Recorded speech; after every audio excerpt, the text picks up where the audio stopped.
And then and now wow, that was actually awesome. 2 minutes early. So sit and chat. We can sit and chat. I'll do a couple of housekeeping items. Ian, outstanding. We owe Ian dinner next time we're out in the Valley, in the Bay Area. There you go, Ian. You got dinner coming.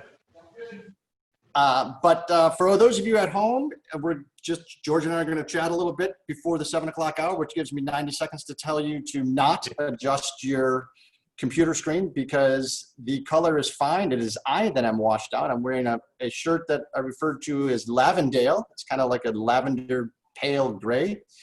And George looks like $1,000,000 as usual. Those of you that are joining us on Facebook and Zoom, welcome. It is our 10th installation of SIP, Shelter in Place, with a winemaker. And tonight we have an unbelievable opportunity to meet people in all the Valley. And it is going to be something special because I recognize that I did not turn off my phone. First problem. And I say it's something special because there's going to be a great many people in the audience drinking George Noble's wine as we sit and talk with George Noble. And people always ask me, how do I get the wine ahead of time? Honestly, this is so easy. You just go to the Cellar Angels website. You go to the custom tasting kit, the SIP kit. I would do this tomorrow because you can't get George's wine any longer in the SIP kit. But go there tomorrow, grab a six pack. It's 6 bottles. You'll have the wine for the next 6 Fridays in a row. And that's how everyone around the country is sitting there drinking George's wine while they're sitting here talking to George. Also, another housekeeping announcement. Today is the last day that you can sign up for Cellar Angels Q2 wine clubs. There's 3 of them, one for every price point. We are especially trying to garner and bring in a younger audience, which is why we started the Flight Club. So that's 6 premium bottles of wine you can't get retail, all the way on up to our Library Club, which is our fastest growing club because that gets 10 to 12 bottles and much deeper into the inventory and portfolio of a winery. These days are trying days. I am always in a better mood when I go to places like the one behind me, and it happens to have been George's backyard. And we filmed, George and I were just talking a little bit a second ago about how long ago it was that we took this image. And we think it was in the late 2014, 2015 time frame. And George reached out to us. We just got lucky. He reached out to us via our website and said he was interested in participating with Cellar Angels. And I like to think then we've turned on dozens of people to the Noble brand and have had tastings all over the country. And with that, I would like to introduce our guest tonight on our 10th installation of SIP, Mr. George Noble. I'm good to see you again, Martin, and enjoy. I think that's what wine's all about, friends and good wine. Absolutely. And George, as I mentioned, we've got Zoom going live, we've got Facebook going live. Would not surprise me if this went off the rails, if the power went out or something like that, because these things tend to happen. But we usually have a higher authority and a power. That's what the Angels do.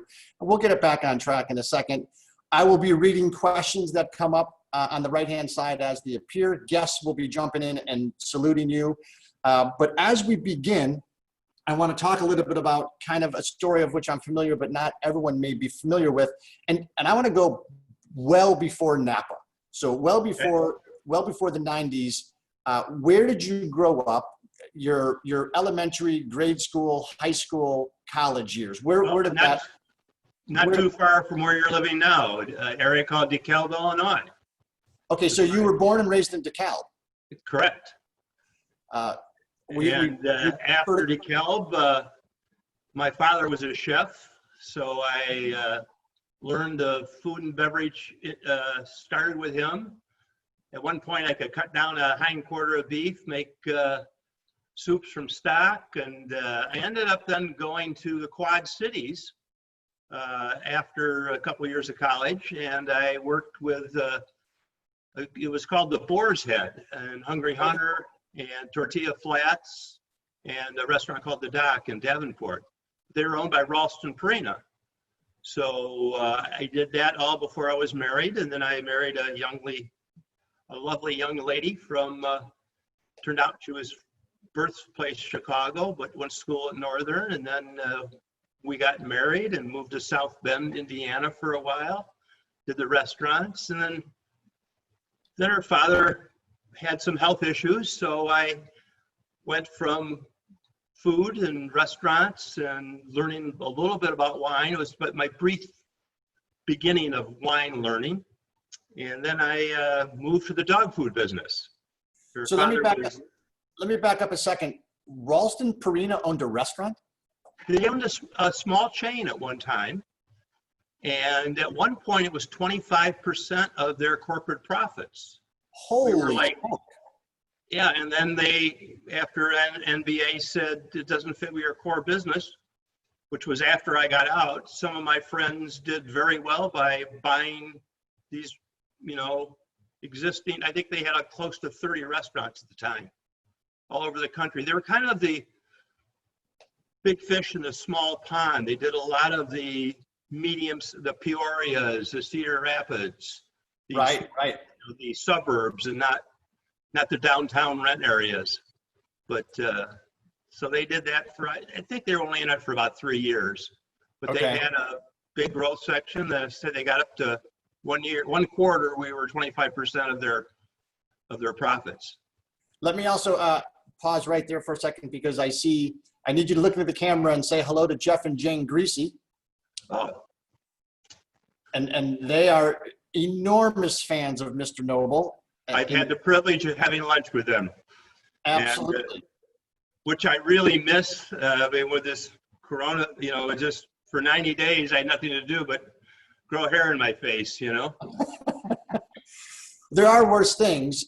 So then you spend a little time in South Bend, spend a little time in the Quad Cities. What was the catalyst behind the move west? And what year did that occur? That dog food business I was in for about 20 years. So we grew up in northwest side of Chicago. And after that, we sold my business in 95. And we kind of played between either Vail or Napa Valley. And we luckily chose Napa Valley. And at the time, I was a young man, about 48 years old. And so you get into the valley and you realize you're still young enough to do things. And it's really a small community. It's a giving community as far as everybody's not afraid to say, this is, time. Time out. So you were a 48-year-old young man. You had sold a business and you were deciding whether or not you wanted to live in Vail or Napa. Yes.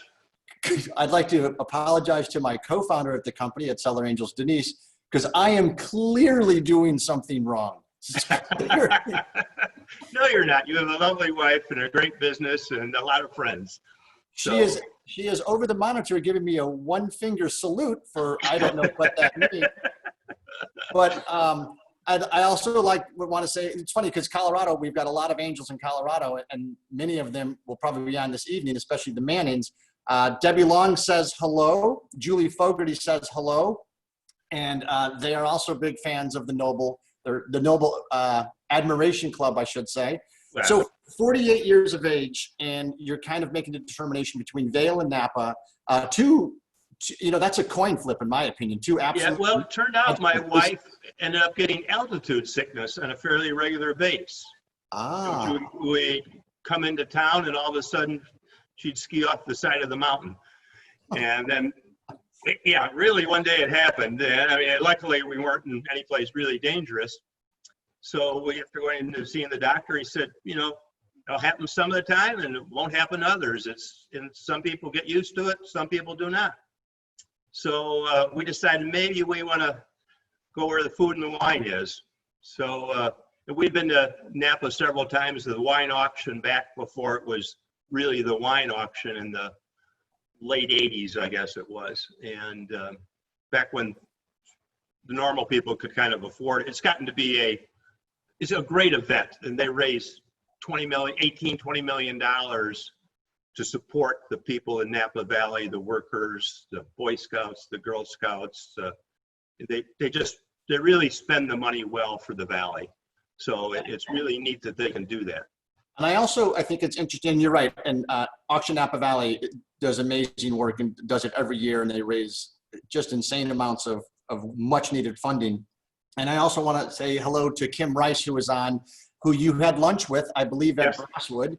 Kim and Kurt, and they had an absolute ball. The Mannings are, in fact, here from Colorado. And I want to touch on, and Tom Randall says hello to everyone. Tom, I believe, is in Ohio. And I think it's Florida. Tom is in Florida. Tom is in my somewhat future home. But I find it interesting that you are a glutton for punishment, because you decide not on Vail. So you decide to go away from Vail to go to Napa Valley. And then you live here on the top of a mountain. Correct.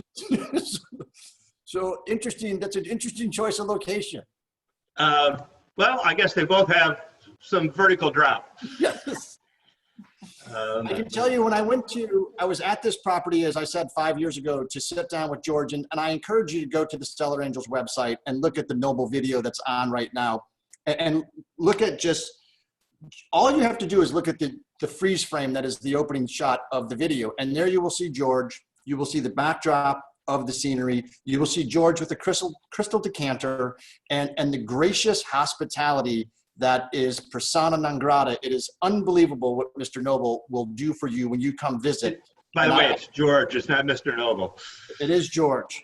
But just terrific hospitality. So this was George's property. George moved. Where did you move to be closer to the kids?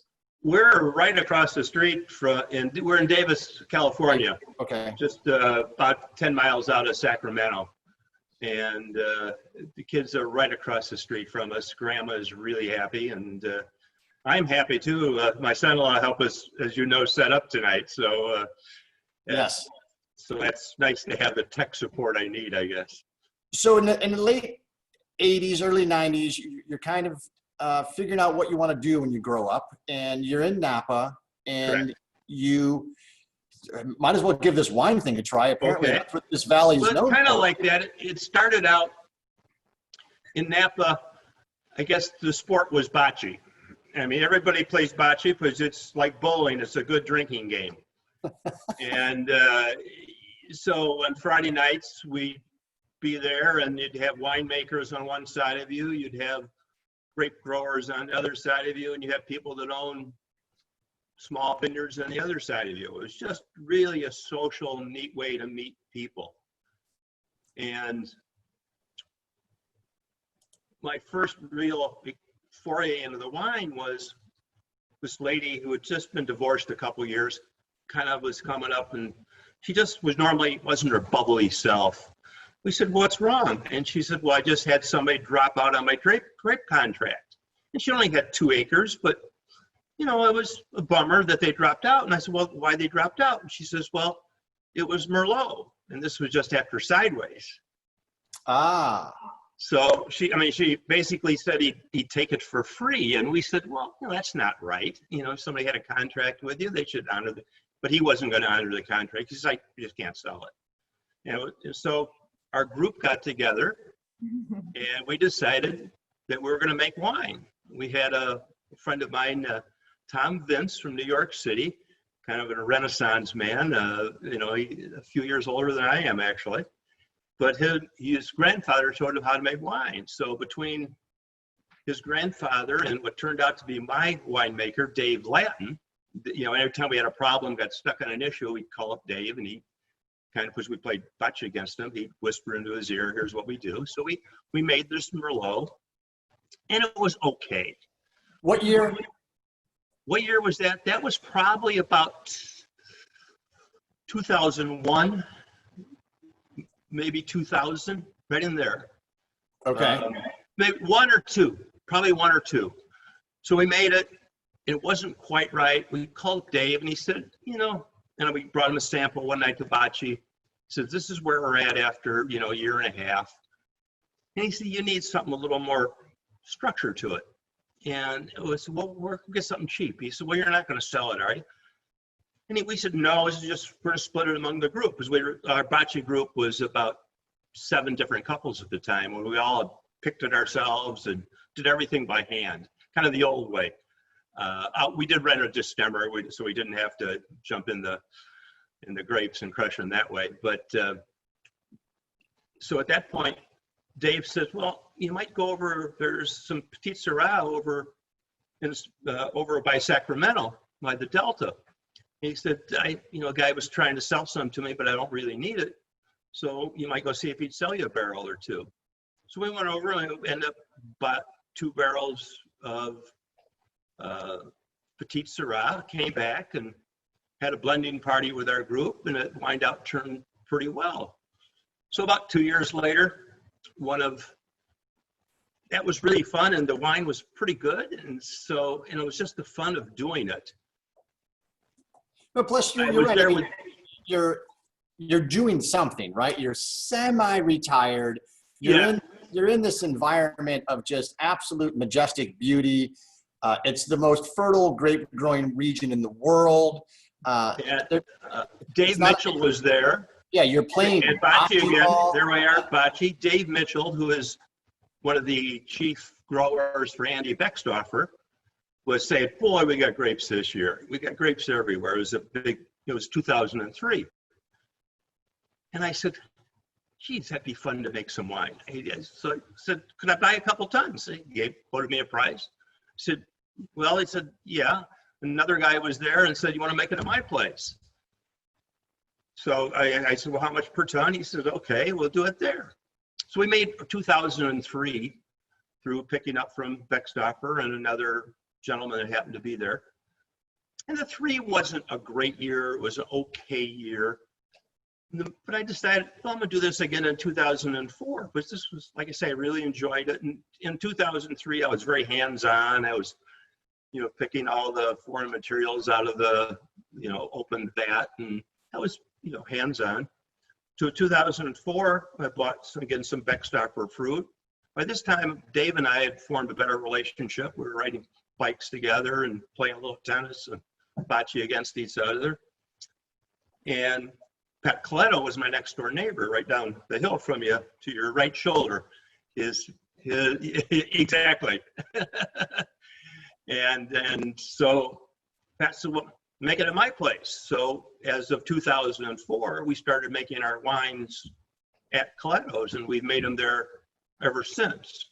All right, I got to pause there for a bunch of questions. And okay. Debbie and Philip Long, if I haven't said hello. The Haldeans are on. They're drinking the 04. Amy McGowan is on. Amy has had a lunch with you as well.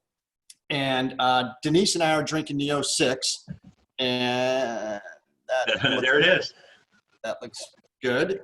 We're drinking the 06, as everyone is, out of the Bottega del Vino BV7s, because it's the finest crystal stemware in the world, which you can get on the Cellar Angels website. I have it in a decanter, which is also amazing. And the 04 was the inaugural vintage, but what I find funny. The 3 was, but we didn't release it. Right. Because from the 4 on, I've had hillside fruit in my wines. 4, 5, 6, and 7. I always had a Pritchard Hill. I had a friend over in Pritchard Hill, so I was buying some grapes from him. He was right behind Colgan. And as you know, a lot of those wines from Pritchard Hill are selling $150 to $300 a bottle. Easy. Well, I'm going somewhere with this because I find it fascinating that you just say Dave Latin and Coletto, and just for people that might be joining us a little bit late, and for Coletto to say, why don't you just go make it at my place? That's like Michael Jordan saying, why don't you just come shoot hoop at my gym, and you can have your pickup game there. Well, I think I said that in the beginning when that how nice people were in the Valley, and I mean I paid them for it. It wasn't like it was a business arrangement, but it was good for both of us. At the time, he had extra capacity on his license. Do you still have any of the 03? I have a few cases, yes. Next time you're here, I'll let you taste it and see the difference between and it's not a bad wine. It's not. Once I got into the hillside fruit, the depth of the wine, the structure of the wine changed dramatically. I mean, for the people drinking the 2004 tonight, people wouldn't guess this is a 16-year-old wine. No, and it's funny. Denise and I had it about a month ago. The color intensity was impeccable. The bouquet was impeccable. The structure was great. Great And mouthfeel. you just talked about hillside fruit. Was that kind of an epiphany for you when you went from some of the valley floor to some of the benchland, where all of a sudden you realized, holy smoke, there's something going on here? Yes. Okay. And so the 04 did that, because yeah, most of the folks tonight are it sounds like they're drinking the 04. Give me Jim Brubaker from Colorado. I told you there were some Colorado Angels. Okay. Jim is also drinking the 04. That is a spectacular wine. Wax poetic and get nostalgic on the 04. Well, I don't do nostalgic and poetically too well, but I get an earthy smell, almost a little mushroomy to it.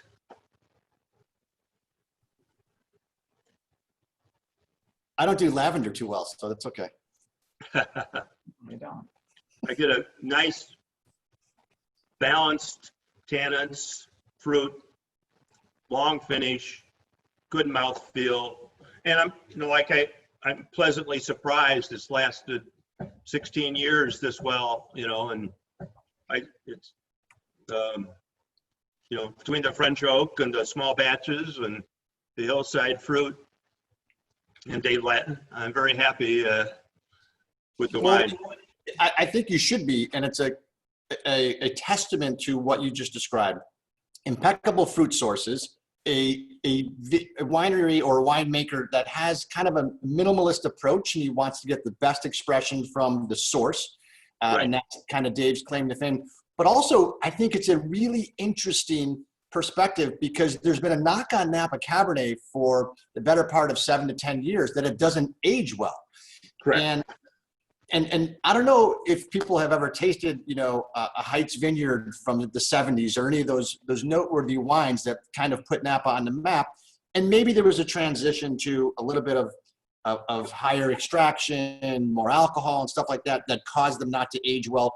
But I think the 04 is an absolute perfect example that when sourced appropriately, when made by a skilled individual, it will age just phenomenally well. Right. I guess I get about 3 questions or 3 answers there. You mentioned 77. My aha wine was a 77 Heights Bell Oaks. It was their middle wine. So Right. That was the one that my mother-in-law had bought. I put it in the basement and left it there for 5 years. Came back mid 80s and tasted it, went, wow. So you're 100% right. One of the things one of Dave's and I's first conversations when he was going to be my winemaker, he says, what do you want your wine to be? And I was a little puzzled by the question. And I said, what do you mean? He said, well, I can do this style, I can do this style, and I can do this style. I said, no, Dave. I want to buy the best grapes I can or grow the best grapes I can, because by this time I have the property that you're sitting at. And whatever you can do weather-wise, whatever weather does, it does. I'm going to irrigate appropriately. I'll grow the best grapes I can. We'll buy the best grapes, and we make the best wines. If it's different from year to year, I don't have a problem with that. Because to try to make, some people have been very successful making the same wine over and over again. And a lot of consumers like that. They like to know this wine's going to taste like this. And so, kudos to the people that have done that. But I guess my feeling would be, rather than try to make something it's not, you make it the best you can of what it is. Sure. I don't know if that makes sense or not, but. No, it's a great analogy, and I think it's spot on. And you're right. There are people that they want that bottle of XYZ to taste the same every single time, year in and year out, whether or not Mother Nature had a difficult year or a rough growing season. But then there are those people that have a little bit more common sense and an intellect, and that desire that kind of nuance between vintages. And I think that's important with regards to, like, for example, a vertical tasting. And you get to taste, and it actually leads me to our first poll question, because we get asked about vertical tastings a lot, and I'm going to launch a poll that basically is going to ask about vertical tasting. And this is not a question for you, George, it's more the audience. Have you ever participated in a vertical tasting? 1, yes. 2, no. 3, what is a vertical tasting? And just for the record, vertical does not mean you're standing up. So we are gonna, see, this is what I love about Cellar Angels. These folks, they know what they're doing. We're gonna give this about 10 more seconds to see if everybody can answer. And someone, Jeff and Jane Greasy, says, yes, we did a vertical tasting with George. Mr. Gracious. All right, we've got 10, 5, 4, 3, 2, 1. 80 some odd percent, 90% have done a vertical tasting. Only one person has not. So the thing I love about vertical tastings is, to your point, George, you get to actually taste what has been happening over, say, a period of the 2004, the 2005, the 2006, and you taste all 3 bottles side by side, and you get to taste what was going on during that year. Right. And I know, George, you were going to announce, I think, something that you were going to make available to Cellar Angels as it relates to vertical tastings. Well, I thought we were going to do one of my first years, 4, 5, and 6 would be available. And then we'd move on to the 12, 13, and 14. So it kind of bookends of my current vintages that are drinking well. I have the 15, 16, and 17 in bottles, but they're not ready to drink yet. So, and then I have my middle years too are pretty good too, the 8, 9, and 10. So we're gonna play. I like, when you have a group of 6 people, to sit down and taste wine side by side, just to get everybody thinking about what they're tasting, because we all, number 1, have totally different palates. Number 2, probably like totally different things. To me, a wine's a bell-shaped curve, and we're all on at different spots on this bell-shaped curve. I'm like mine here just before Martin likes his right on top, and Denise likes hers a little older. I mean, it just depends on the individual. So I like to think of wine, maybe I'm simplifying, there are no wrong answers. It's what you enjoy. Well, and I think and I just saw Denise put the comment in the comment line that I talked about his gracious hospitality, and he said, I want to do something special for Cellar Angels. So he put together these 2 vertical tastings that are now currently live on the Cellar Angels site because we just turned them on. And as he said, they're bookends. So you've got the 4, 5, and 6, 3 bottles of that. And the other ones are the 12, 13, 14, and 3 bottles of that. And it gives you an absolute crazy amount of fun to be able to sit with friends. And we've said this for years, wine brings people together. But when you can sit at your own home and have a vertical tasting of 3 years in a row to just see what was happening in those years, and the 04 being the semi-official inaugural release, not the first year you made wine, I think it's just a special treat. So I'll raise a glass to your hospitality and generosity to make those available. And for anybody, and basically it's everybody on the stream right now that's had George's wine, you're going to want to grab one or more of these verticals. So thank you so much for that. And the 12, 13, 14, no, I know the 4 special. I love the 4. You mentioned something a second ago where you said you've got the 15, 16 in bottle, but you're not going to release them yet. And this is something else which I think is, you're in the minority in Napa Valley, but you are passionate about aging your wines yourself prior to getting them into the customer's hands. Yes. Walk us through where that mentality came from and what's your thinking there? Well, I guess I should be a better business person than I am, but to me, it's about the enjoyment of the wine. And rather than sell something that somebody says, well, I had a bottle of that Noble 15 and it wasn't any good. Yeah, you could have had the 4 or 5 or 6 or the 12, 13, and 14, which are ready to drink. So why should I sell a product that's not at its best? So I guess that's kind of my philosophy is, you know, it's like on 2011, I had about, I guess, 2011 was a tough year to start with, but I only had 6 or 7 barrels of wine. I only ended up making 2 barrels because the rest just didn't pan out. So why sell something that's not right? You know, so I made literally 52 cases of wine. We had a couple barrels that worked right, but I just couldn't figure out way to blend my way out of it, making so little wine. That's one problem. You know, a small guy, it's a lot of times people can blend their way out of a problem by getting more wines or so forth. But when you only make, you know, 150, 200 cases a year, it's tougher. Well, the interesting thing is, and we've talked about this with Cellar Angels for 5 years. And every year, as you know, better than anybody on this webcast, every year presents its own challenges, its own opportunities, and each year is different. I mean, Cal, farm country, you're at the nature, especially in this industry.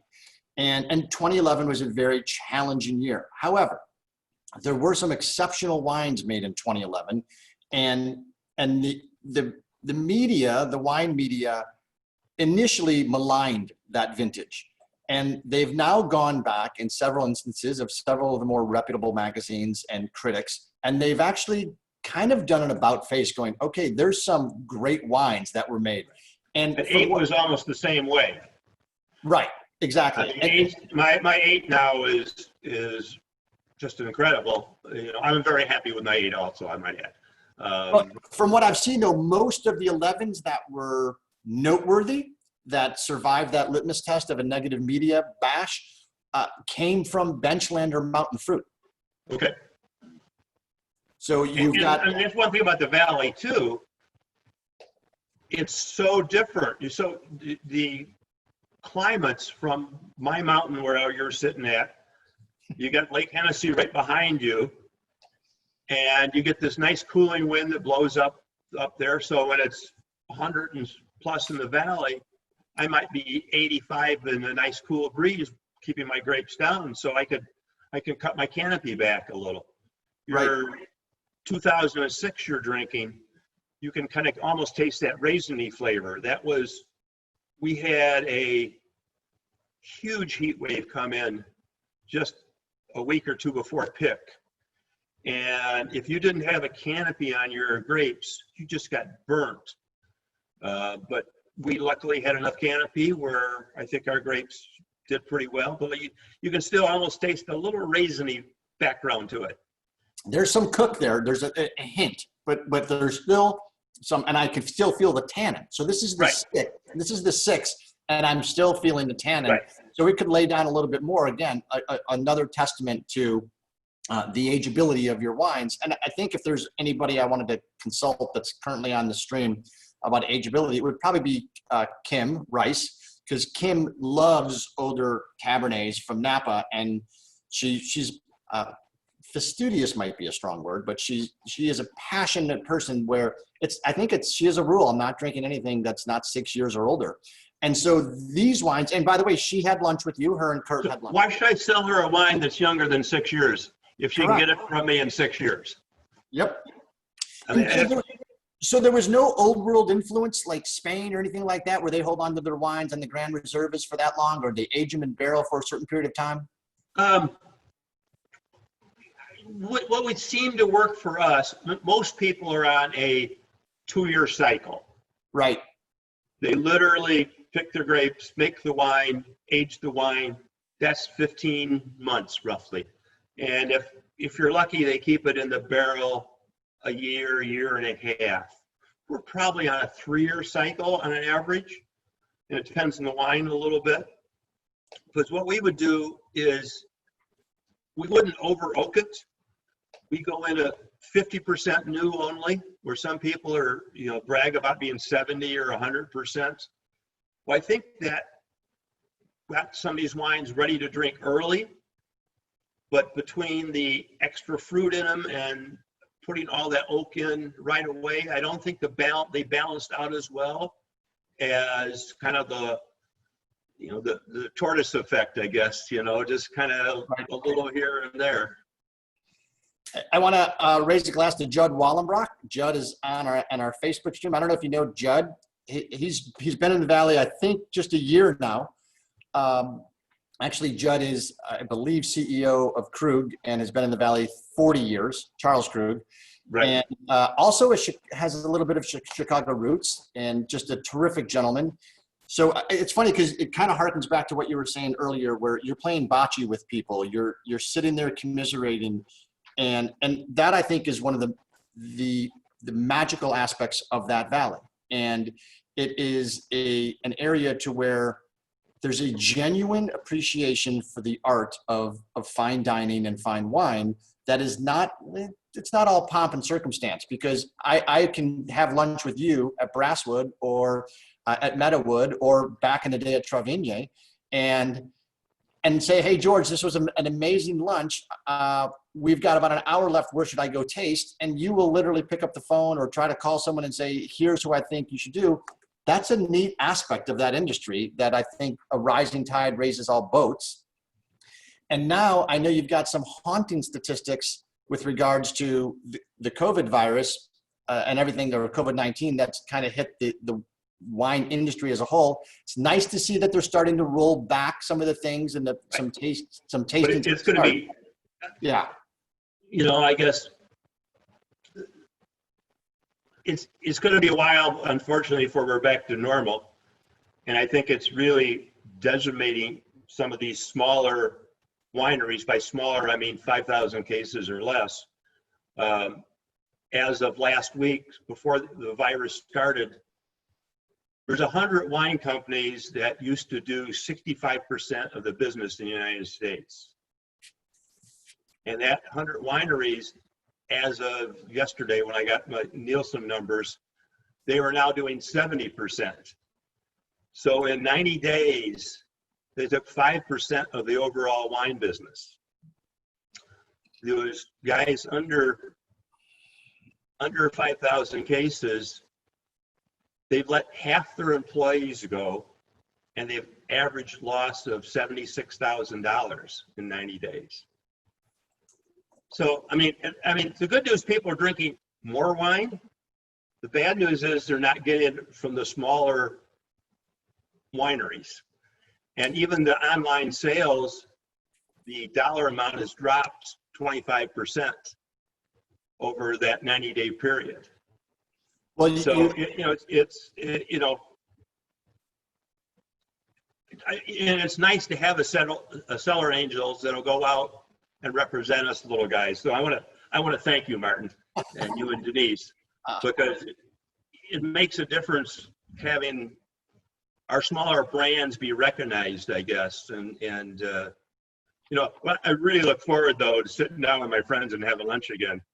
Yeah, us too. And it's funny. We talked about this a week or two ago when all this was going on. And we started the company 10 years ago on the last global collapse of the economy to help the small producer. And here we are 10 years later. Trust me, we are better people for it because we've been introduced to just so many wonderful, magical people, yourself included, and our customers that are incredible. And we will do our part. We will continue to, trust me, people that know me, they know I will continue to drink to make certain you're okay. So I'm a huge Cabernet. I could literally talk Cabernet with you forever. But one of the wines that you make that is also a magical wine is the Petite Syrah. And there's a ink staining, teeth dyeing component of Petite Syrah that is just to die for. And walk me through your affection for Petite, why you wanted to make one, where it came from. Well, I think that goes back to that story of buying it from the Delta. I found a place up in High Valley, which is on the edge of Lake County and Napa Valley. Yep. And it's all hillside fruit. So I didn't exactly realize what I was getting into, because generally speaking, hillside fruits have more tannins. And on top of it, Petite Syrah has a very thick skin, again, more tannins. Right. So I bought grapes in 5006, 7, 8, or say 5, 6, 7, and 8. And I was ready to throw in the towel at about 10 years on them. And finally they came around. I mean, they were just so big that, I thought I'd made a huge mistake, but I did add about, for the first 6 years of my winemaking, I probably added about 4 to 5% Petite Syrah to my cab. And I think that's one of the reasons that's gave it a little of its longevity. Yep. It's a little oomph. Yeah. But the Petite Syrah was kind of a fun experiment, and but at a certain point I decided to focus on Cabernet and just do one thing and do it hopefully right. Well, I think I have a theory on why you didn't throw in the towel. Are you interested in hearing it? Okay. You grew up in DeKalb. You're a Cub fan. If there's anybody that knows misery, it's us. Yeah. Yeah. What do you have? 100? We had 104 years or something like that. Anybody can have a bad century. Yeah, yeah. Well, but the Petite Syrah now, I mean, I've had a lot of people that really love it because it is big. Dave used to kid me I was staining his stainless steel because it was so black. It was just absolutely black, bold. And, like I say, probably for the first 5 years, undrinkable. And it kind of goes against, usually I say a wine needs to be, you hear it from a lot of wineries, oh, this is going to be great in 15, 20 years. And a lot of times you're disappointed. So generally speaking, I think there needs to be somewhat of a balance in a wine all the way through. I don't think you can depend on tannins coming up. I know fruit's going to come down, tannins and acids are going to go up. But I don't know if you can depend on wines that people say, oh, you're going to love this one in 10 or 15 years if it doesn't have. And why should you take the chance? Why don't you buy the wines when you know what they taste like and other people know what they taste like, So that's one of the reasons I don't release my wines early. No, and it's I love you for it. I mean, it's amazing to be able to taste aged Cabernets on release, and there's just a handful of folks that do it in the Valley, and I just think it's something special in that capacity. Now, it's like buying library reserve wines every day. Correct, 100%, absolutely, great way to say it. And I'm interested because you had a little bit, or a lot of it, really, of a food background, a chef background, and that sort of thing. So take that experience, if you will, and bring it forward to your wines. And what have you seen over the years that absolutely hits the home run with, you don't have to go by vintage, but certainly type of cuisine that pairs well with your wines? I can go all the way from I've had tuna with a pepper sauce on it that's paired well with my wines. I personally, my first choice would be maybe a good duck confit or a big. With the Petite Syrah, you need the big juicy fat steak. But I like to make my wines where they're older. You can get away with a little more variety in the food you eat, I think. Because when you have that fat in there, it'll open up the wine differently. The wine, you can take a sip of your wine and then taste it with fat or, cheese or something. And you notice how the wine changes. So that, I like making a food wine, but on the older wines, I think you have a lot more flexibility on the dinner menu you prepare it with. I mean, a duck confit with this goes very well. And,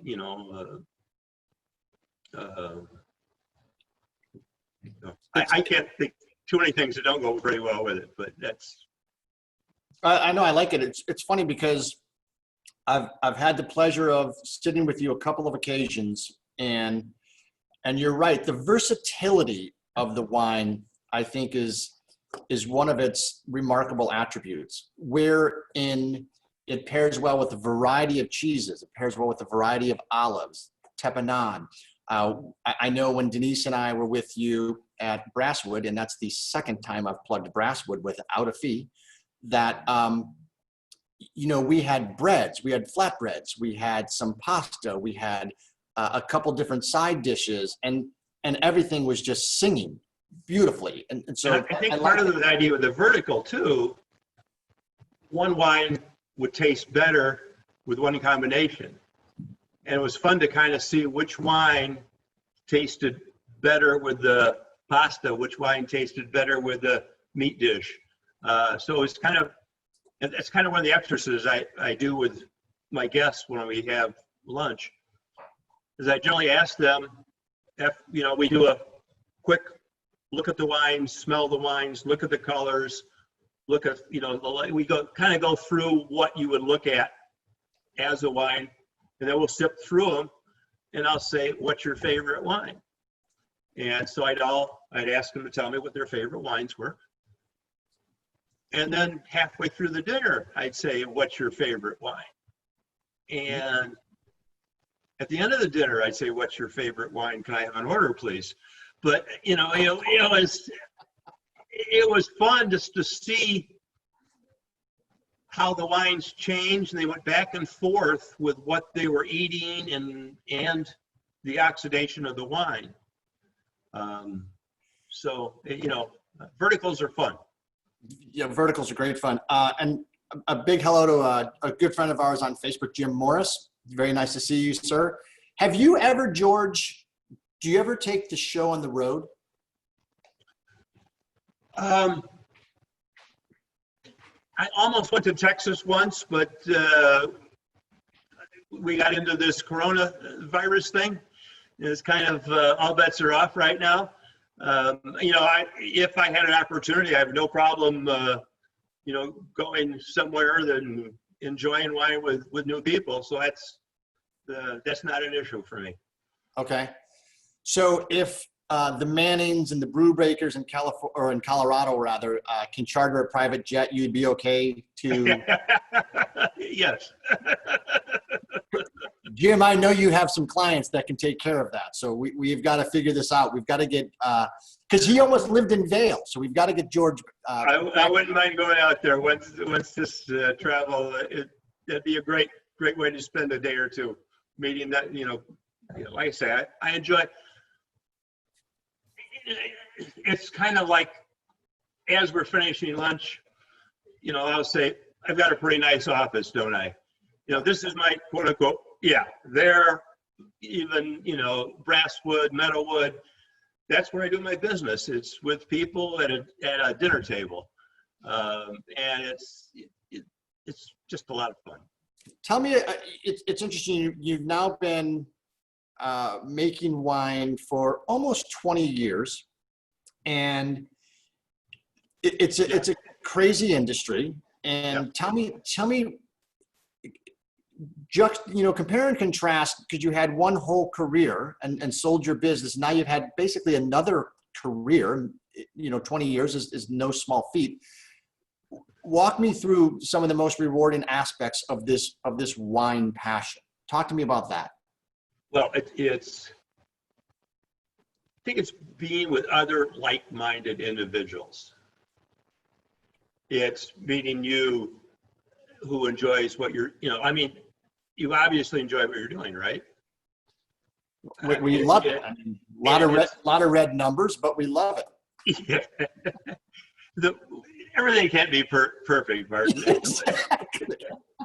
But you are drinking good wine, so. That's right. There are worse things to do right now. Yeah, I think that's the fun part. The other things are professions and jobs. This is a passion as much as a business, and just the fact that you're with people that enjoy what you provide. Mhm.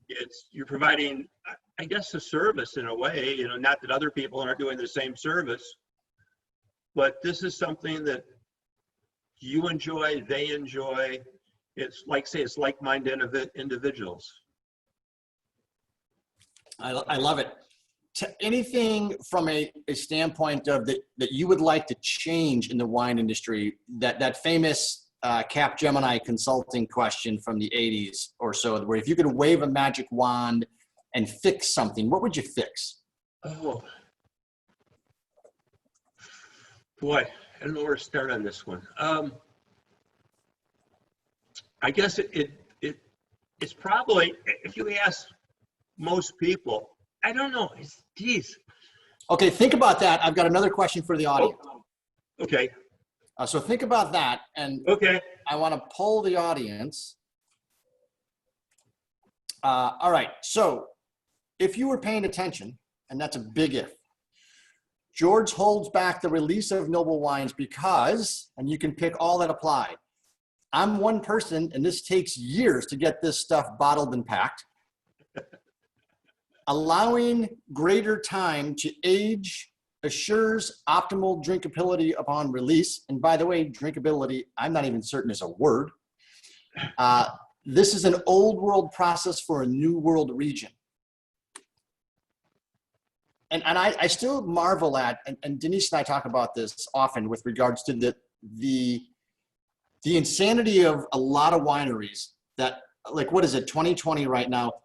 I know wineries that have essentially the 18 already in bottle and being sold. Right. And to me, it's just like, what, are you kidding me? How is the 18 on the shelf? Yeah. And so And I guess that's how I would change it a little bit, where people would hopefully have the option, would have the cash flow to run their business the way they wanted to. well, this gives people are paying attention. So we've got, it does allowing, greater time to age assures optimal drinkability, but it is kind of an old world process in that capacity. But I love the fact that you do it. And so go a little bit further on, this is one thing you would change. Well, I think a lot of people have to release that 2018. They don't have the financial resources. I mean, it is a business, and a lot of people, we talked about the losses the small companies were having. So, a lot of them, they have to release that. They have to, they don't have the option to make the wine maybe the way they'd like to. Right. So it's an economic decision versus a passion, artful decision. Correct. So I guess if I was perfect, I'd spread around the green stuff to everybody so they could do a more optimum job, I guess. Yeah, we it's a good point. We do need to kind of spread around the green stuff. Yeah. Anything you want to ask the audience about wine consumption that has been, teasing you? I guess, when do they think it's going to be safe to come out of the water? When do they think they're going to be able to come have lunch with you in Napa Valley? And at my age, when is it, I'm one of the risk groups. So, I just like to know what the rest of the world thinks about where we're at right now when it comes to the fact you're going to jump on a jet, you're going to come into Napa Valley, you're going to stay at a hotel, or you're going to have lunch with George. Is that 6 months away, a year away, 2 years away? We have Julie Fogarty plans on being there in October. Mr. Brubaker plans on being there a little bit next year. Sean Manning is planning to be there in 4 months. Debbie Long next year. Denise and Martin probably on Monday or Tuesday of next week for brunch with you. Let's make sure the restaurants are open before I do that. We don't need the restaurants open. We just need Yes, the we 2,000. really don't. We can do a picnic. We'll do Taylor's and. Oh yeah, we know Taylor's well. What we need open is the 2003. That'll be fun. Nick Schramm says he's ready to go now.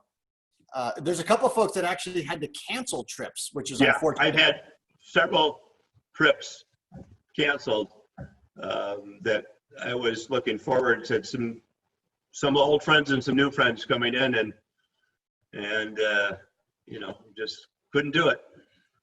Is there, and this is a tough question, and I recognize that, is there a vintage that is where everything aligned? Mother Nature, the growing season, and it's your child that you don't want to tell them is your favorite child, but you know and they know is. Well, this is a bad marketing thing. My 7, the one that's gone. Oh, so 7 was that magical? 7 was just a great year. 7 was just I mean, if you look across the board, I think Parker rated it a 95 or something like that. You know, it was just, I have a few Magnums left, but that was the year I made the most wine and sold out the quickest. So the 7 was just, the stars lined up on the 7. It was just easy. I mean, it was a big, lots of fruit, just everything lined up in 7. It was no stress whatsoever. And the sleeper year, I think, is the 8 right now. 8 is really starting to become what the 7 was, but it's taken a long time to get there. Okay, that's interesting, because that was going to be a follow-up question. So, and by the way, knock on wood, we have a Magnum of the 7, and so that is going to be saved for a special occasion. I mean, an extremely special occasion like Sunday. But so the 8 is the next one behind, huh? As a sleeper. Yeah, I think so. I think the 8. I've had some 8s recently, and been very well. The 13 with a little air in it is really a great wine. 12, 13, yeah, both really good wines. They're pretty similar. 13 is a little more structure, needs a little more air in. You know, decanter would be good on the 13, particularly now. So you know, there are some good wines out there, and I mean, not only there's just a lot of good wines out there, but I'm happy people enjoy my wines. It's, you know. Well, and your wine makes happy people. It's not rocket science. I don't, you know, it's pretty easy. Like Shakespeare said, sometimes the shit just writes itself. Exactly. That's what 7 did. 7, you know, and you know, we try to use the same oak we were happy with and so forth. So we try to make the wines the same, but as you pointed out, Mother Nature is never the same. And that was the fun part of growing your own grapes, making all the decisions. You know, it's like every glass of wine, you know, there's 1,000 decisions in. You know, it's when do I irrigate? When, you know, what starts out with what kind of clones I put on, what, you know, what type of varietals and what kind of rootstock. So there's, you know, but that's all the fun part of making wine. Like I say, the business side of it for a lot of people is probably the toughest end. Right. What's the most fun you've ever had doing this? And just for the record, it's most of the time the statute of limitations has run out. So if you want to go. Okay. I had 3 young ladies who were. Okay, hang on. Whoa. No. It's 4 now that I think about it. But there's 4 young ladies from Tufts University. And we went in, and they were a year behind Hillary. And I'm guessing Hillary is your daughter. So Hillary was, you know, ran for president here not too long ago. Oh, we were there, and we talked. I went for a 12:30 wine tasting. Got home close to 5 o'clock that day, and we were on the porch at Meadowwood and just talked everything for hours, and it was just fun. It was just, I mean, that was, and I've had a lot of fun with a lot of the other people, but that one was memorable because we went both sides. You know, I'm a little bit poke a stick at the bear some of the time, just to keep conversation warm and going, you know. So But it was just enlightening, fun, a lot of wine, you know? Yeah, it's one thing to, and I don't want to paint a picture here, but your hospitality, as far as I've seen, is unequaled. And I don't know if that's the graciousness of being born in the Midwest and growing up in farm country and walking row crops and being in the food service industry, or all of it, because it all creates a magical tapestry of who we become. But honestly, George, you are second to none in that regards. And this is not the first time I've heard someone say, yeah, that lunch was off the charts type of thing, where you sit back and you open up a bunch of wines, and you are not going to be cheated when you have lunch with George Noble. That I assure you. Well, thank you, Martin.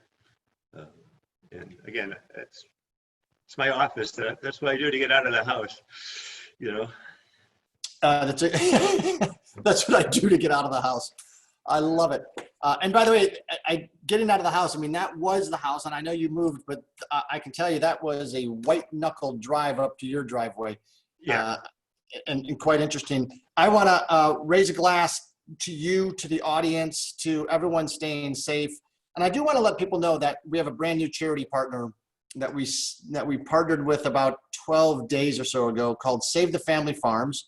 They are based in Napa. They are founded by the Elkhorn Peak folks that have partnered with Chandri Family Vineyards, and all of kind of valley, because many of you that have you get off and off of 29 or even deep in the hillsides of Silverado. These are the folks that are producing the 1,000 or less, oftentimes, case productions. But it's often the individuals like George that are the salt of the earth, that are just making exceptional wines, old school methodology, handcrafting. And Save the Family Farms is our newest charity partner, because they're the ones that are trying to save all of these small limited production. So this is my sales pitch. I don't do any of these, okay? So get your bottoms over to the Cellar Angels website, get some of George's vertical tastings, which he offered tonight to the Cellar Angels folks. And you can get the 4, 5, and 6. You can get the 12, 13, 14. But do yourself a favor, because they are special, magical, and make certain you're drinking a glass of the good stuff. George, we are absolutely indebted and humbled by the hospitality and graciousness that you bestowed upon us this evening. Thank you so much, sir. My pleasure. And if anybody has any closing comments, Jeff and Jane Greasy say thank you. It really is a spectacular way to spend a Friday. You're the best. Appreciate it. Bye, everyone. Stay safe and be good to one another. Cheers. Bye.